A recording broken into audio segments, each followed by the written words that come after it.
I want to welcome you all here to the Lee Smith reading. Today we're here to celebrate the 30th anniversary of the Chattahoochee Review, Georgia Perimeter College's nationally recognized literary magazine.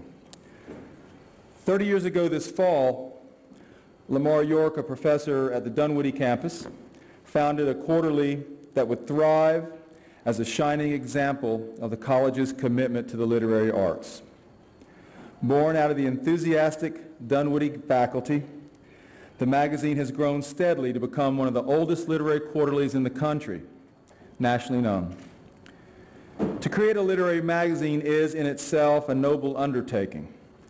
The work done by faculty, students, and staff is for the most part voluntary. The long hours put into reading and editing manuscripts, the setting and proofing of galleys, the coordination and distribution of the finished product, all done on the narrowest of shoestring budgets.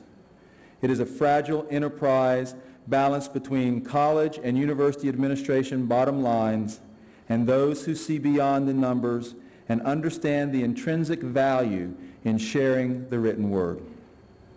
Many magazines begun with the best of intentions disappear in time due to internal financial or political battles that they cannot win.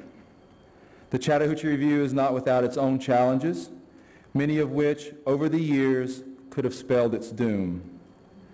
But there is something here at GPC that is different. There's a spirit that started with Lamar York and the dedicated faculty who worked with him to build a strong magazine. It's touched faculty and staff from all our campuses and had on its advisory board representatives from across many of the college's disciplines. There's an old proverb that says, "The word that is heard perishes, but the letter that is written remains." 30 years later, the Chattahoochee Review remains. It is a constant while all else changes around us, and we all know how things change. I welcome you again here as we celebrate the life of this wonderful review. And now Lee Smith, good Lord, what can you say? Who would have thunk a girl from Grundy, Virginia would grow up to be an author of 11 novels and 3 collections of short stories, with a 4th to come out, right? Though if you knew her when she was growing up in Grundy, you would probably understand that there was really never any other choice. She was destined to be a writer. Early on in life, Lee's father would say that she'd sooner climb a tree to tell a lie rather than to stand on the ground and tell the truth. If anything, Lee got her talent right there from that particular well. Her daddy, who liked to drink a little, she says, and recite Kipling out loud, came from a big mountain family of storytellers who would sit on the porch and place $25 bets on. Her mother, a home ec teacher all her life, women who could make up a story out of thin air. It came naturally for Lee and has been her vocation since she wrote that first novel on her mother's good stationery at the ripe old age of 8. Lee says that narrative is as necessary as breathing air. I write for the reason I've always done so, simply to survive. I refuse to lead an unexamined life.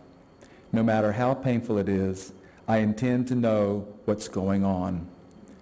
Story has always served this function, she continues, from the beginning of time. In the telling of it, we discover who we are, why we exist, what we should do. It brings order and delight. Its form is inherently pleasing and deeply satisfying to us because it has a beginning, a middle, and an end, and it gives a recognizable shape to the muddle and chaos of our lives.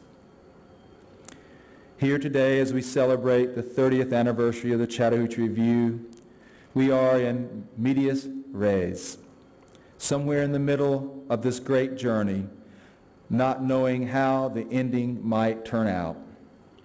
But what we do know is this: Lee Smith, the writer, is here today to share stories with us, her stories, high up in that tree, spinning some kind of a yarn while on the ground we turn our ear upward, anxiously listening, the wind whispering something lovely, something cut from plain cloth and good rich earth. Please help me welcome my dear friend, Lee Smith. That was a beautiful introduction. I mean, I think that's the best writing we're going to hear today. But I have to say that I, too, have been so appreciative of the Chattahoochee Review over the years. And in fact, when back in the early 80s, when I needed a lot of encouragement, Lamar York really gave it to me. And he was wonderful. And it's so great to know that this tradition and this journal continue all these years. It's terrific. I have a special, I guess, sort of commemorative time marking thing going on myself, because I just, on my way to the airport, picked up the very first galley proof of my new book. It's right here. And it's named, it's going to be published in March, and it's named Mrs. Darcy and the Blue-Eyed Stranger. And what it is a collection of brand new and also selected stories, some of which a couple of which I wrote when I was very young. So I'm never going to write a memoir. I'm never going to write an autobiography because I'm a fiction writer. And so this is as close. This is as close to a memoir or to me telling the story of my whole life as I'm going to get. And I think all my life I have written fiction the way other people write in their journals or write in their diaries. And this book means a whole lot to me because you look at these stories and you remember sort of where you lived when you wrote them and who was there and just kind of who you were in those days. And it just means a whole lot. There's a quote by Simone de Beauvoir, which I think sums up in a big way my motivation for writing, and it is that I don't want to lead an unexamined life. And I think writing for me has been a way to do that, to process and to figure things out. And a lot of times I can look through these stories and I can think, oh yeah, that's who I was then. I can see why I did such and such. I mean, it's like Peter Taylor has a quote where he said, I never know what I'm thinking until I read what I've written. And there's something to that too. I mean, I think publishing is great, but it may be one of the last reasons to write. I mean, I think writing in itself is an inherently therapeutic and helpful and wonderful thing for all of us to do. So I'm going to just read you a little bit. I think I enjoyed the class that I met with earlier here so much. And one of the things I told them, we all went around and they told me what's their favorite book that they had ever read, which I was curious to find out because I think for me, I was such an avid reader as a child. And the reason I first started writing, frankly, was because I could not stand for my favorite little books to end. So I would write more onto the end of them. Like I'd write more chapters onto the end of Heidi, including myself. Heidi was just recently visited by little Miss Lee Smith from Grundy, Virginia, or whatever. And I would put myself into Nancy Drew books. And so not only helping Nancy solve mysteries did we have Bess Marvin and George Fane, but we had Lee Smith, and the Bobbsey twins were triplets. I mean, I was just, I was all over this. And so I'm going to start, as I say, this is just about as autobiographical as I get, which is not so much. there's an older story in here named Tongues of Fire. And the idea came about because, as Jack mentioned, my mother was a home economics teacher. My best friend's mother I loved to go spend the night out there because they lived way out in the county. And they went to this Pentecostal church, and I would get to go with them on Sunday mornings. And my best friend's mother would speak in tongues and then fall out, and we'd have to catch her. We'd be behind her. We'd be ready to catch her when she fell out. And I loved that. And she would always say that tongues of fire came down on me. You know, and I just loved that. I was dying for tongues of fire to come down on me, which they never have. But anyway, I just thought there was no comparison between the mothers. I mean, and when you think about it, you know, home ec is the very opposite of speaking in tongues, right? So anyway, this is sort of a story about that time in my life named Tongues of Fire, and the little girl in it is based upon the kind of weird little child I was. So I'll just read you a couple of paragraphs about that little child, and then a few things from some of the other stories. The most notable thing about me as a child, before I got religion, was my obsessive reading. I had always been an inveterate reader of the sort who hides underneath the covers with a flashlight and reads all night long. But I did not read casually or for mere information. What I wanted was to feel all wild and trembling inside, an effect first produced by The Secret Garden, which I'd read maybe 20 times. Other books that had affected me strongly were Little Women, especially the part where Beth dies, and Gone with the Wind, especially the part where Melanie dies. I had long hoped for a wasting disease, such as leukemia, to test my mettle.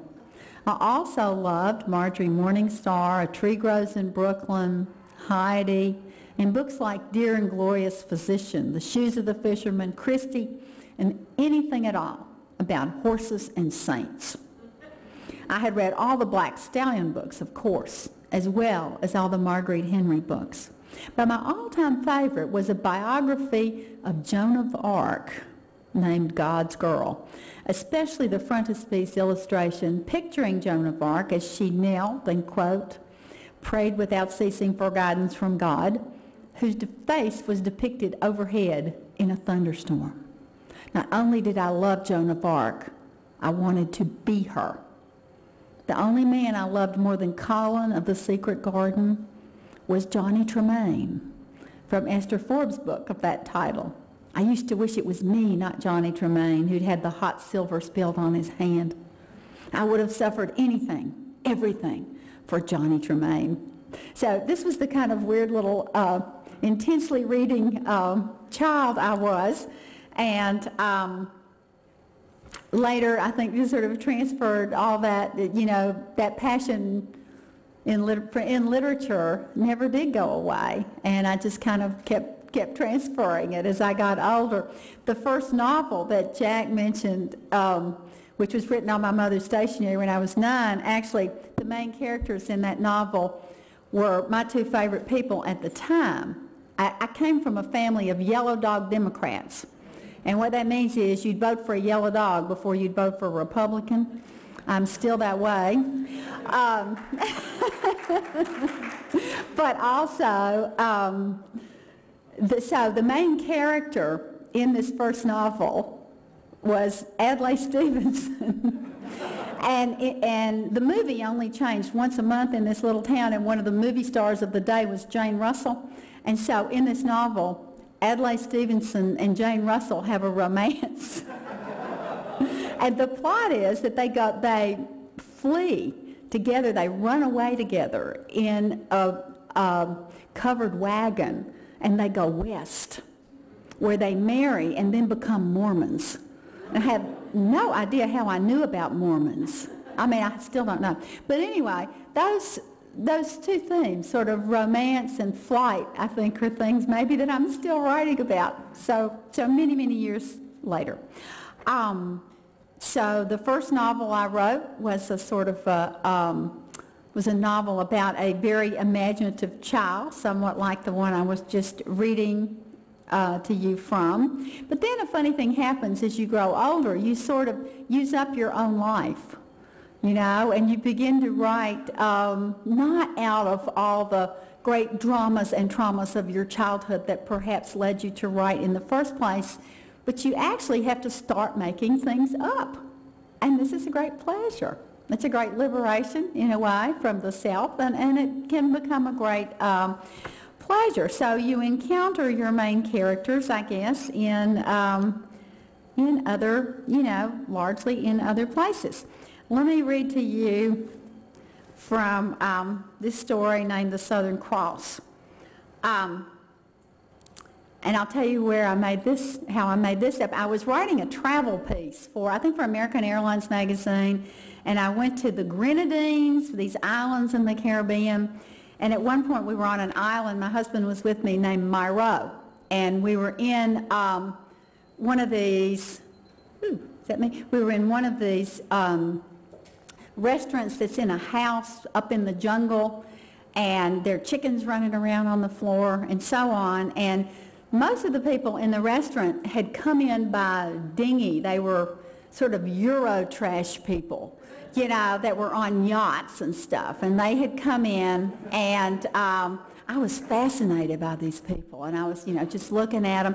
I was particularly fascinated by one table full of these people because there were these 3 or 4 very sleazy-looking guys.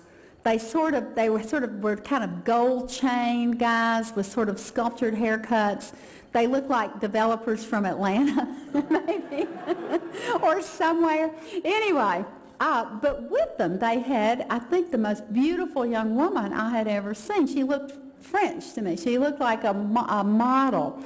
And I could not figure out what she was doing with these men. This is the kind of thing that obsesses novelists in restaurants. You know, you're not just eating your food, you're just looking at everybody.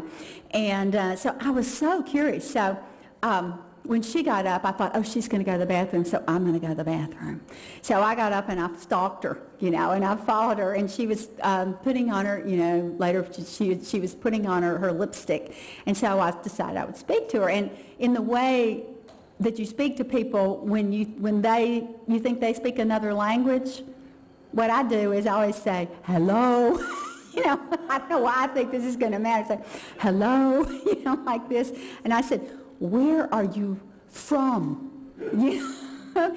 And she turned around and she said, Harlan, Kentucky. You know, like this. And I was just amazed because that's really close to where I'm from. So I thought, what are you doing here? And she just smiled and left. And I absolutely never knew, and I couldn't stand it. So I wrote this story to solve the problem. And in this story, here she is, but she has chosen, let's say that her name was originally May Ruth back in Kentucky, but she's chosen to change her name to Chanel now for reasons which will become obvious. And this is Chanel speaking just at the beginning of the story. Mama always said, talk real sweet, and you can have whatever you want. This is true, though it does not hurt to have a nice bust either. Since I was blessed early on in both the voice and bosom departments, I got the hell out of Eastern Kentucky at the first opportunity and never looked back. That's how Mama raised us, not to get stuck like she did. Mama grew up hard and married young and worked her fingers to the bone and wanted us to have a better life.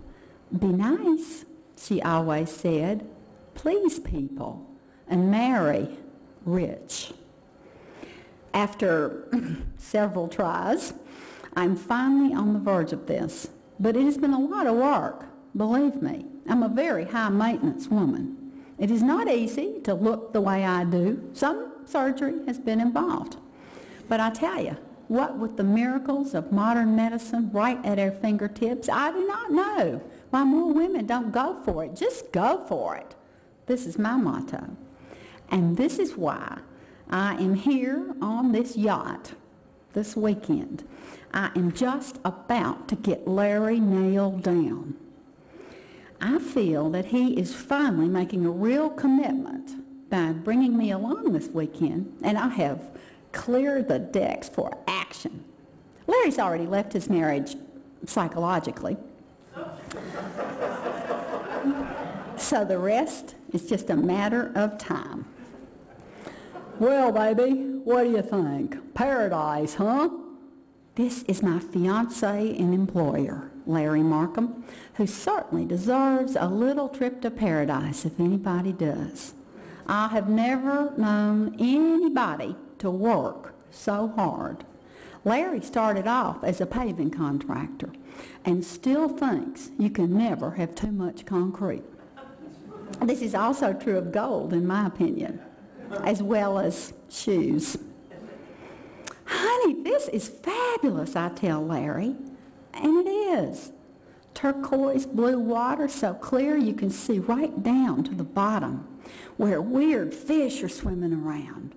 Big old birds, strange, jagged, picturesque mountains popping up behind the beaches on several of the islands we're passing. What's the name of these islands again? I ask, and Larry tells me, the Grenadines.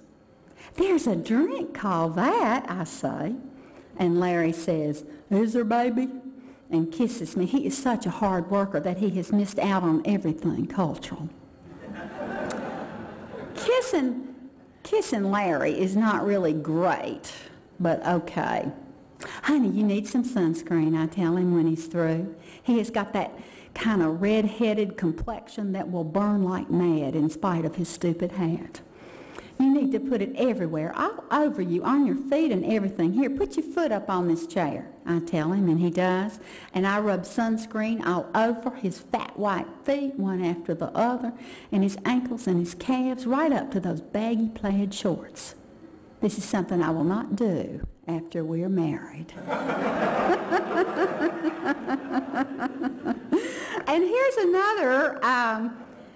another one. I love to do writing workshops in various kinds of groups. And one group I have done a lot with are retirement communities, older people, and so on. So I was headed off I'd been asked to come down and do a writing workshop just south of Chapel Hill, North Carolina, where I live, and I was a little bit late for the writing workshop. And when I went in, I was ushered immediately into this dining room where a round table in the center was occupied by the members of the writing group who were sitting very sort of rigidly, waiting for me. And when I came in the door, their leader, who had this kind of helmet head of blue hair, she looked at me and she said, "You're late." And I said, "Oh, I'm so sorry. I got lost. I had trouble parking. I'm so sorry." And she said, "Never mind, sit down." So I sat down, and she said, "We are the Happy Memories Club." This is completely true. She said, "We are the Happy Memories Club, and we will now proceed to read our memories to you, counterclockwise," one after said, and she said, "Do not exceed 4 pages to each one." And she said, "You will hold your response until the end." And I was just completely astonished, and they were all completely cowed. So, there we were. And she said, "All right, begin." And so they began, each one reading in turn, very well written, these selections, memories. And so I thought they were going to write fiction, but no, these were memories. And they went all around, and about halfway through, a door in the side, like imagine a door right over there, that sort of looked like part of the wall, would open, and this little lady came sauntering out. And she had on ballet shoes, and she had on tights, and then some sort of a funny looking little kind of tunic thing. And she had long white hair that was wound up on top of her head and had a knitting needle stuck through it, just like that. She was great. She looked like a theatrical person. And she had a sort of a shawl. And she just came sauntering out like this with a lit cigarette, which is kind of amazing. And she'd go like this. And nobody acknowledged her. And she came out and she walked around the whole table like this, very slowly and really scornfully.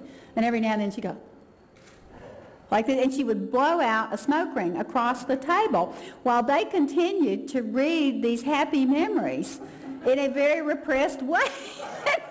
And I was just floored. But I was terrified of this woman too, so I wasn't going to say anything. So anyway, this remarkable little lady walked all the way around, and then she just dropped her cigarette on the floor and kind of ground it out like this with her, with her ballet slipper, and left. And that was it. So, okay, so they finished their happy memories. Nobody mentioned her. I said something about each one, and so on. That was it. We left, and the minute we got out the door, I asked the woman in the group who had been the most approachable looking one, I said, what was that? I said, who was that woman that came in? And they said, she said, Mrs. Chastain. She said, we had to ask her not to come to the group anymore. So they had blackballed this woman. And I said, well, what did she do? She said, she read a memory that was not happy at all. And furthermore, it was really very shocking. She said it was very shocking. And that's all she would say.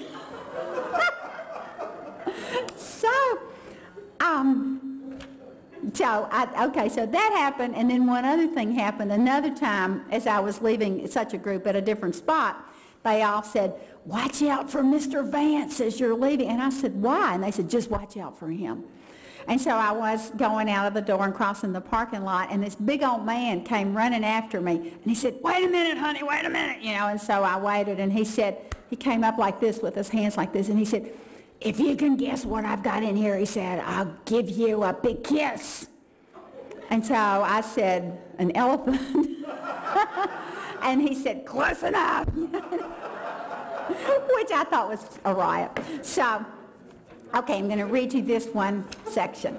And again, I could not stand to not ever have gotten to know Mrs. Chastain, who I hope that I will turn into her at a certain point. So anyway, okay, this is going to be, it's just the first, this is the opening of this story. This story was in the Atlantic. Okay, the Happy Memories Club. This is her speaking, okay? I may be old, but I'm not dead. Perhaps you are surprised to hear this. You may be surprised to learn that people such as myself are still capable of original ideas, intelligent insights, and intense feelings. Passionate love affairs, for instance, are not uncommon here. Pacemakers cannot regulate the strange, unbridled yearnings of the heart. You do not wish to know this, I imagine. This knowledge is probably upsetting to you, as it is upsetting to my sons, who do not want to hear, for instance, about my relationship with Dr. Solomon Marks, the historian. Please, Mom, my son Alex says, rolling his eyes. Come on, Mama. My son Robert says, can't you maintain a little dignity at last? Dignity, Robert has the nerve to say. He runs a chain of miniature golf courses. I have had enough dignity to last me for the Robert.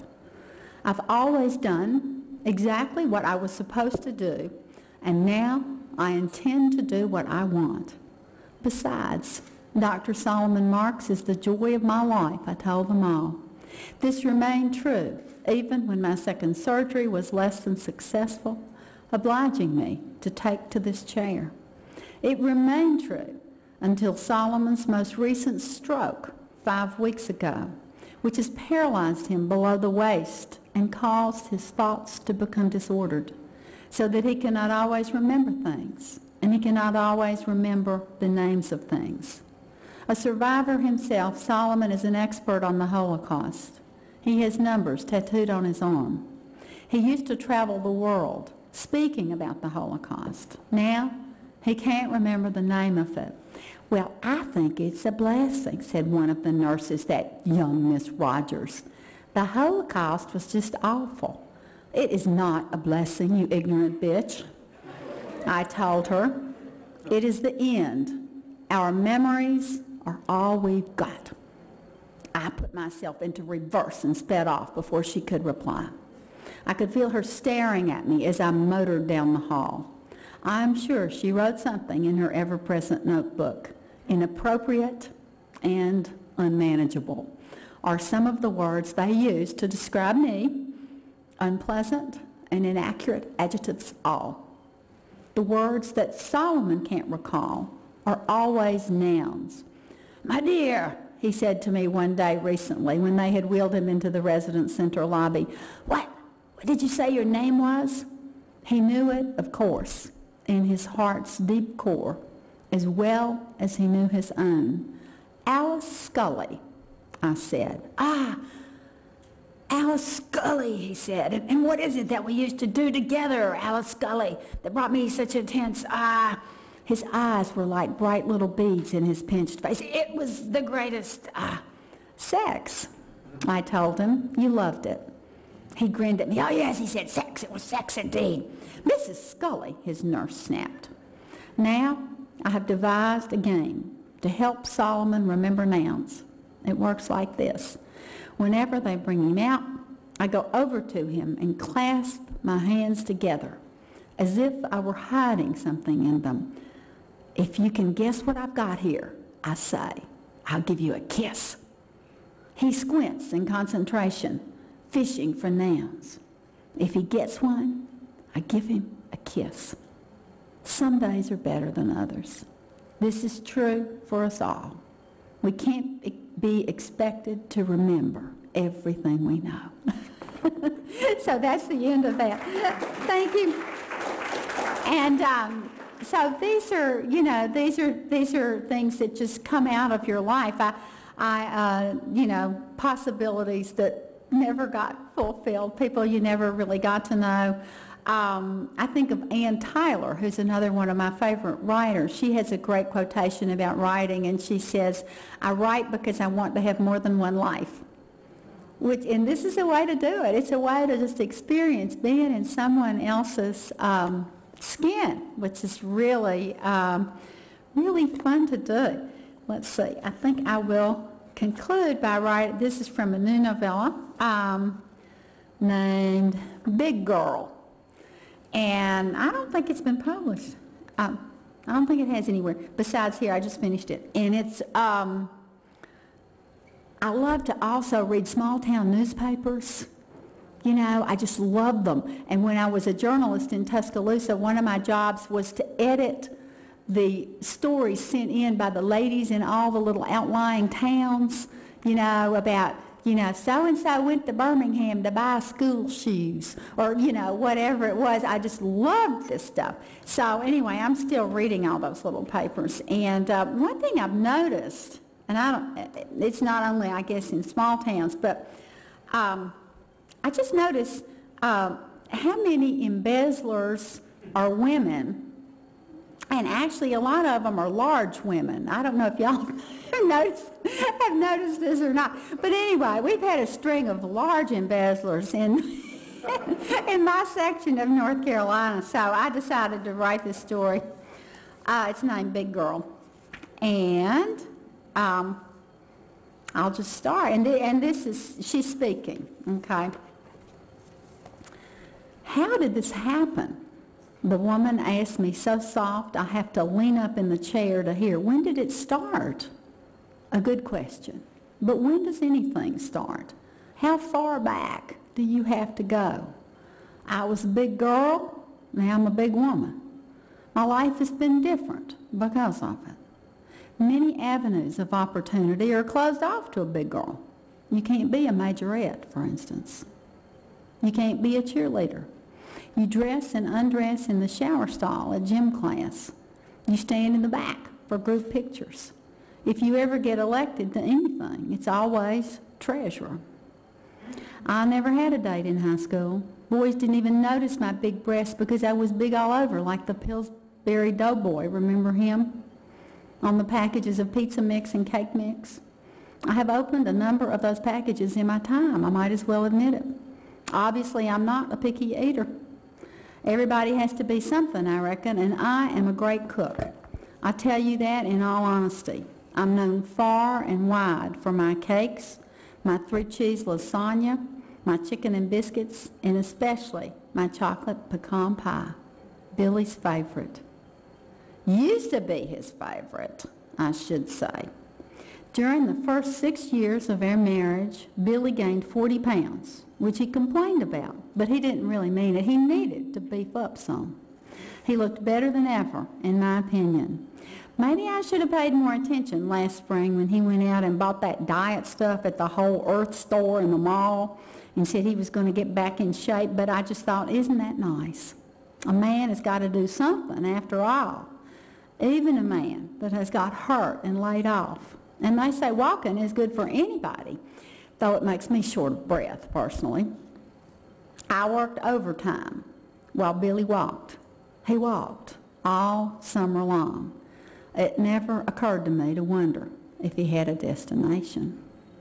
So I will stop right there. And she's a real heroine in the story that develops, let's say, and I will just close by reading one tiny section. This is a story actually set in Georgia at Fernandina Beach. And then there's a mention of Montezuma, which is Montezuma, Georgia. Y'all ever been to Montezuma? No? And I will close with this. This is about a woman named Roxy who signed up for the wrong class at, we'll say, Perimeter College, at a community college. Okay, she signed up for the wrong class, and she got in a poetry writing class, and she fell in love with her instructor. So this is Roxy speaking here, and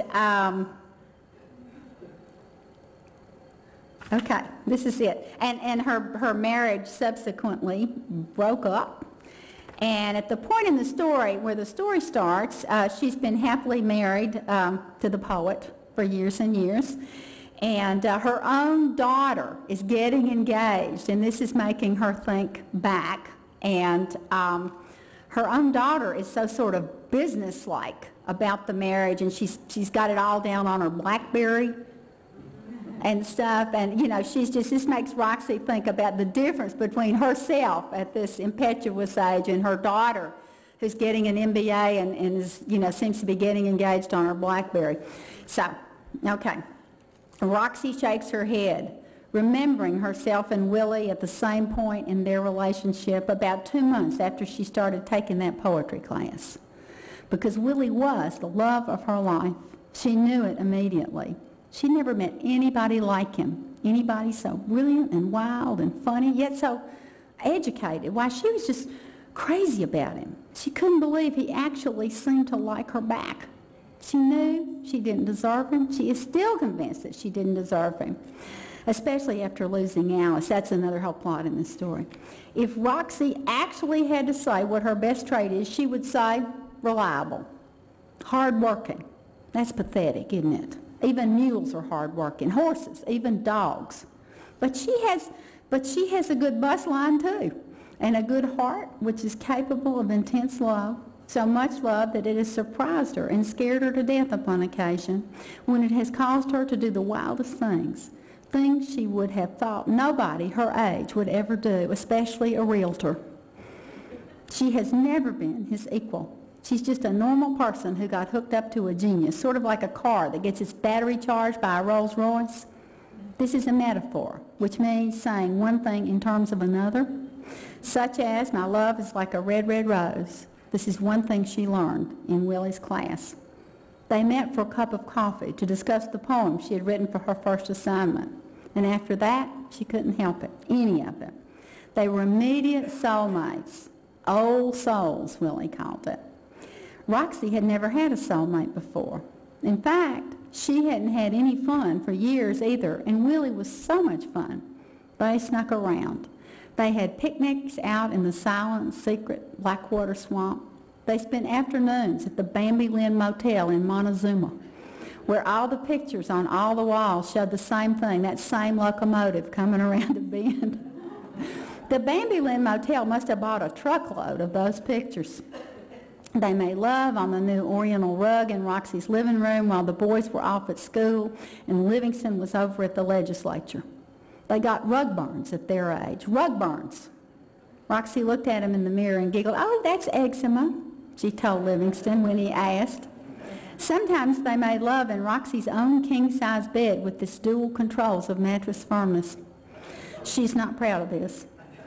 Sometimes Roxy wore her old majorette uniform, which still fit. And one time when Livingston was at a meeting in Washington, she met Willie at the door wearing nothing but white high heels and her Miss Rosehill banner and rhinestone tiara. They were crazy, of course. And of course, they got caught. I'll stop there. Thank you. Thank you very much. And thanks. I probably should let you go. But do you question? One or two questions? Anybody? I think the thing that inspired me to become a writer was really, as I say, I love to read so much. And that inspired me. Also, I did grow up in the mountains in a real family of storytellers. So I just loved stories all along. And later on, I did find some authors who became my favorite authors that would help me to sort of find a pattern for the things I wanted to write. Eudora Welty was one of those, because she wrote very simple stories about simple people in small towns, and it made me realize that a lot of the things of my own life, you know, really were fit subjects for fiction, I guess. And that a lot of the stories I had heard earlier on were maybe some of the best stories I would ever hear. So, Oh, this is the hardest thing, because, you know, every time you finish, the question is, have I ever considered writing a follow-up to Saving Grace, which is a novel that is a very intense novel, and we get very involved in the main character, and it stops just at the point before she is, I guess, going back to that church and to that guy, you know, and so I don't know, that's the hardest thing, is to leave those characters at the end, and I have considered that. I think she's got a job in Knoxville, Tennessee now. I think she did escape from him, and she's gone back to Knoxville, and she's okay. That's what I like to think. But that's the hardest thing, you know, when you finish a novel, you put it in a box and you send it to New York. You know, and to me that box is just almost like a coffin, you know, because then you can't change them anymore. You can't rewrite their ending. You can't add more or take something away. And by then you've lived with these people so intensely for 3 or 4 years at least. And that's the hardest question. Yes, I did. I did consider writing more on, you know, writing another on that. But I somehow I can't quite go back, and I'm not quite sure why that is either. I've been asked to do that by publishers, and I've never been able to do it. You know, that each novel sort of dictates its own terms, and a lot of what I do does involve research, because I also like to use the novel writing process as a chance to learn about things that I don't know quite enough about. So, for instance, I wrote a whole novel about country music, and I did a lot of research, and that added a lot of time on. And then my most recent novel was a Civil War novel, and I did a lot of research. So it took me about 5 years, I guess, to write the Civil War novel, which is named On Agate Hill, but if you add that on. So it kind of depends, and it depends on what your day job is too, because very few are the writers who actually make a living from writing. I mean, many of us teach English. Many of us are here right among you, you know, who write novels and we teach, or we figure out something that's going to allow us to support this habit. You know, I'm writing full time now, and I enjoy that. But earlier on, I was always, you know, planning my time around my teaching career and my children too. So it just kind of depends. Yes. I've done a lot. I was actually a founding fellow at the Duke Center for Documentary Research, and I've always done a lot of oral history to learn about my characters and their lives and so on. And I've done a real oral history of my hometown, along with 30 high school students that got credit for it, and we all worked together. We had a big time. So I'm forever doing those kinds of projects. I did a lot of oral history work for my last book about life teaching in the one-room schools in the mountains and what was that like and so on. So I'm always doing that. I think it's a wonderful tool for a writer because people are so happy to be asked. They're so happy to tell us about their lives. Nobody ever asks you, you know. And then we have verisimilitude. I mean, we have the opportunity to have lives other than our own, but also to get it right in terms. And I'll close with this anecdote, but this is funny. I was writing a novel named Family Linen, which had as its main character a beautician. So I got a leave of absence. I was teaching, got a leave of absence from my teaching job, and got a job in the Kroger Plaza Beauty Coiffure in Durham, North Carolina. And, you know, they wouldn't let me really cut, of course. I mean, I just shampooed people and swept up hair, basically, and realized how hard this job is because you have to stand on your feet and you have to listen so hard. It's like being a psychiatrist. You know, you have to pay attention. You hear all the stories, but you just get, your head just starts ringing. So anyway, I was doing that, and again, and talking to everybody about their lives so that I would be able to write a credible beautician. And I remember after work, I was sweeping up, and the girls were all sitting in the chairs, and we were just talking and smoking cigarettes and stuff. And one of the beauticians turned to me, and she said, you know, she said, I believe that hair is the most important organ of the human body. She said, don't you? And I said, well, I don't know. And she said, well, she said, it's immortal. She said, it'll grow after death. She said, just think about it. I just thought, okay, I could never make that up. You know, I mean, the minute you hear a line like that, you just think, oh yeah, you know. So there's every reason to go out into the communities and do oral history work. And to be a writer doesn't mean that you have to depend entirely on your own head and your own imagination. But as Eudora Welty said in one of her essays about writing, she said that the whole great world is my secret sharer. You know, it's just, I mean, it's all there for us. Thank you.